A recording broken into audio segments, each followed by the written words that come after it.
সিজদায় পড়ে আল্লাহরে বলবেন, আল্লাহ এই পৃথিবীতে আমি ছাড়া তোমার গোলামের অভাব নাই, কিন্তু তুমি ছাড়া আমার দ্বিতীয় কোনো রব নাই। চোখের পানি ছেড়ে আল্লাহরে ডেকে বলেন, আল্লাহ এই জমিনে আমি ছাড়া তোমার গোলামের কোনো অভাব নাই, কিন্তু তুমি ছাড়া দ্বিতীয় কোনো রব আমার নাই, তুমি ছাড়া দ্বিতীয় কোনো জায়গায় চাওয়ার সুযোগ আমার নাই। চোখের পানি ছেড়ে আল্লাহরে বলেন, আল্লাহ কোরআনে তুমি শিখিয়েছো ফরিয়াদীদেরকে কেউ যদি চায় ওই ফরিয়াদীদেরকে বারণ করা যায় না, তুমি কেমন করে এই অভাগা ফরিয়াদীকে আজকে ফিরিয়ে দিবা।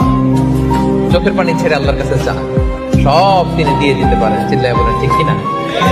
গোটা বিশ্বের সবাই আমাদের যার যা লাগবে সব যদি আল্লাহর কাছে চাই, আল্লাহ যদি সবাইকে সবকিছু দিয়ে দেয়, আল্লাহ বলে আমার ক্ষমতার 1 ইঞ্চিও কমবে না। চিল্লায় বলেন ঠিক কিনা?